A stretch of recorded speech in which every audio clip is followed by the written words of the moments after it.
Having your bike stolen is soul destroying. It's happened to me once and I never want to experience that pain again. Now, thankfully, locking your bike as securely and safely as possible will help keep thieves at bay. It's also a vital step.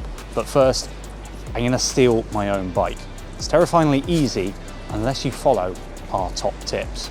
This is a busy city centre location just outside of the office, and well, there is my bike. It's all locked up. I have to say, I feel a genuine sense of wrongdoing, which reminds me sort of being at school and being told off. But here we go. I just want to show you how easy your bike is to steal if you don't lock it up properly. Anyway, enough talking. Let's do this. All right, ready?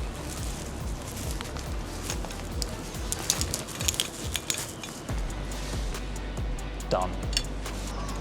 The scary thing is that I cut that with basic cable cutters. You might have a set like this in your toolbox at home. I think we need to rethink this bike locking process.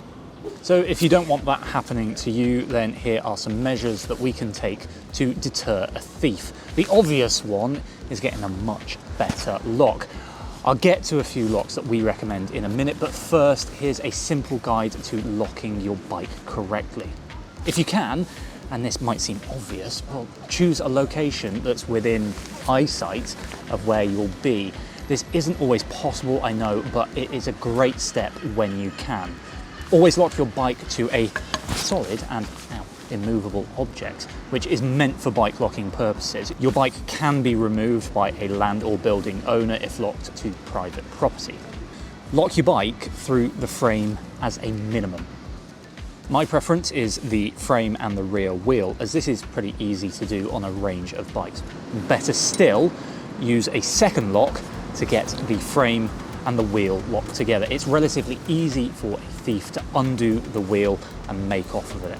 And before you walk away from your bike, do remember to remove any easily nickable accessories. That could be computer, light, or bike pump. Sometimes, however, a thief will be determined. So if your bike is stolen, then here is what to do.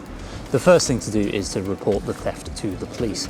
You can do this online, I'll leave a link in the description, or you can call 101. Now this is specific to where we are in the UK, but this information relevant to where you live should be available online. Alternatively, you can head into a local police station should that be more convenient. If your bike was stolen from a railway station, you need to contact the British Transport Police. Again, the number is 101. If you're watching from outside the UK, check your government website for the correct steps to take. Next, it is a good idea to report the bike as stolen on BikeRadar, which is recognised as the National Cycle Database and is used by all the UK police forces. This might just make it easier for members of the public or the police to quickly prove a bike is in the wrong hands if it's spotted for sale online. If your bike is insured, then you need to contact the insurance company. Before you go to contact them, make sure you have the crime reference number from the police, insurance policy number, and proof of purchase to hand. With this in place, you can also alert local community groups and bike shops. Doing so might help it to get spotted should it pop up for sale online. I mentioned contacting your insurer. Bike insurance comes mainly from two sources. The first is specific bike insurance from the likes of today's sponsor, the Insurance Emporium. If you haven't taken out bike insurance, then you should go check if your bike is covered under any other insurance policies that you might have. Home insurance policies, for example, can sometimes cover the theft of your bike. Whether or not you choose to insure your bike is up to you. The cost of a replacement being covered would maybe go a little way to easing your stolen bike heartache. But it is worth noting that most insurers will only pay out if you've followed a set of conditions relating to how and where the bike was locked. Like the Insurance Emporium, your insurer should have a document outlining the conditions which you have to meet. It'll probably be very specific and might not be the most riveting read, but if you do take out bike insurance, give it a careful read and make sure you comply with the terms. The question of which lock to buy is a tough one to unpick. It's actually a question that we'll be answering in another huge lock testing video, so make sure you're subscribed to the channel so that you don't miss it. But a safe bet is to look for something with a good sold secure rating. The rating system runs from Diamond at the top These locks offer the toughest protection, then gold, silver, bronze at the bottom. Different insurers will have different rules. The Insurance Emporium requires you to use a gold standard locks for bikes valued at £2,501 and over. If you step up to diamond rated locks, they'll give you 5% off your premium. Anyway, I've got some great examples and I'll start with the most affordable. The On Guard Atika cable lock costs £40, making it a relatively affordable addition to your bike. Now, these style locks are super popular because they're lightweight, flexible, and easy to throw around a seat post when not in use. But you're getting low-level security, so a lock like this should only be used for a short period of time on a bike that is going to be within your sight. But don't use it to leave your bike when it's out of sight in an area where there's a chance of it getting stolen. Another super popular style of lock is a folding design.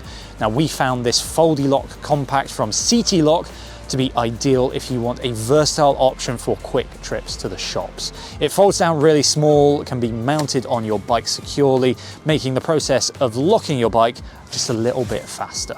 The gold level of Sold Secure ratings is where many good quality locks reside, so I wanted to give you two good options. There are folding options like the Abbas Granite, D-locks like the Kryptonite New York, and chain locks like the HD from Oxford. Now, all of these have their individual strong points, but the key takeaway is that there are loads of options with something to suit your needs. Finally, you could go for the highest Sold Secure rating of Diamond. Here you get locks like the Light Lock X1, which we've tested to destruction. It really impressed us, scoring a perfect 5 stars. If you want to know why, I'll leave a link to that review in the description. Beyond hardware, there are a couple of online safety measures that we recommend that you take to minimize the risk of having your bike stolen. Firstly, check your privacy settings on apps such as Strava, Komoot, or Ride with GPS. It is possible to hide the start and finish of your ride or make rides visible to people you trust. This will keep the location of where you keep your bikes hidden. Along similar lines, take care if selling your bike on social media. In some cases, criminals can find enough information through open sources to locate where your bikes are left unattended. Consider photographing your bike somewhere unrecognizable and meeting a potential buyer in a safe, neutral place. No matter how securely you lock up your bike, it can never be totally immune from the most determined thief. But by following the suggested locking process and investing in a high quality lock, you can make your bike as difficult as possible to steal. I really hope that your bike is never stolen, but if it is, then at least you now have the knowledge of what to do. And if all of this talk of locks has got you keen for a bit of bike commuting, why not check out this video where we put an e-bike head-to-head with a regular bike. As ever, remember to like this video if you enjoyed it and subscribe to the channel. We'll see you next time.